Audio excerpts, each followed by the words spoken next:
হরে কৃষ্ণ। পুরাণে শ্রীকৃষ্ণের কথা বলা হয়েছে। হ্যাঁ বন্ধুরা, আপনারা ঠিকই শুনেছেন। তাহলে শ্রীমদ্ ভাগবতে প্রথম স্কন্ধে কি লেখা আছে দেখুন।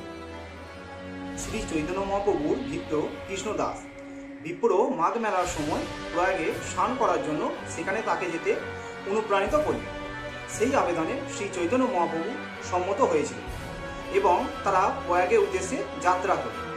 পথে তাদের সঙ্গে কয়েকজন পাঠানের সাক্ষাৎ হয়।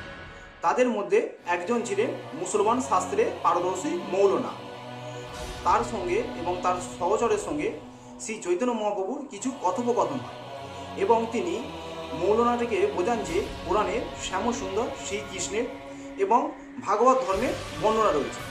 তারপর সেই সমস্ত পাঠানেরা তার আনুগত্য বরণ করে ভগবত ভক্তে পরিণত হল।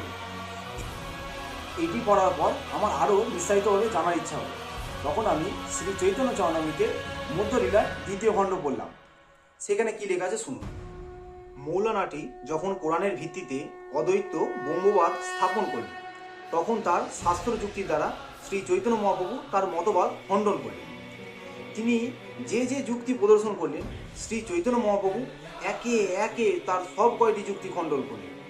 তখন তার মুখে আর কোনো কথা এলো না এবং তারা সকলে স্তব্ধ হলেন। শ্রী চৈতন্য মহাপ্রভু বললেন, তোমার শাস্ত্র কোরআনে অবশ্যই নির্বিশেষবাদ প্রথা প্রতিষ্ঠিত হয়েছে, কিন্তু কোরআনের শেষে সেই নির্বিশেষ তত্ত্ব খণ্ডন করে সবিশেষ তত্ত্ব স্থাপিত হয়েছে। কোরআনে প্রতিপন্ন হয়েছে যে চরমে ভগবান এক, তিনি সবই ঐশ্বর্যপূর্ণ এবং তার অঙ্গকান্তি বর্ষার জল ভরা মেঘের মতো। কোরআনে বর্ণনা অনুসারে ভগবানের দেহ সচ্চিদানন্দময়, তিনি পূর্ণ ব্রহ্ম স্বরূপ, তিনি সর্বাত্মা, সর্বজ্ঞ এবং সব কিছুর উৎস স্বরূপ। আরও লেখা আছে শুনুন। সৃষ্টি, স্থিতি এবং প্রলয় তার যে কি হয়, স্থূল এবং সূক্ষ্ম জগতের তিনি মূল আশ্রয়, তিনি সর্বশ্রেষ্ঠ, সকলের আরাধ্য এবং সর্বকারণের পরম কারণ। তাকে ভক্তি করা হলে জীবনের সংসার বন্ধন মোচন হয়। সেই সাধু মুসলমানটি উত্তর দিলেন, আপনি যা বলেছেন তাই সত্যি, কোরআনে তা অবশ্যই লেখা আছে, কিন্তু আমাদের পণ্ডিতেরা তা বুঝতে পারে না এবং গ্রহণ করতেও পারে না। কিন্তু মহাপ্রভু তখন বললেন, তোমার পণ্ডিতের যথাযথ শাস্ত্র জ্ঞান নেই, যদিও তোমার শাস্ত্রে বহু প্রকার বিবিধ অনুশীলন করার নির্দেশ দেওয়া হয়েছে, কিন্তু তারা জানে না যে তার চরম সিদ্ধান্তই হচ্ছে সব চাইতে বলবান।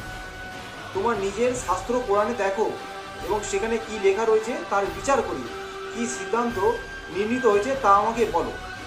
তখন বলে উঠলেন, আপনি হলেন সেই সাক্ষাৎ পরমেশ্বর ভগবান, আপনি দয়া করে আমাকে কৃপা করুন, আমি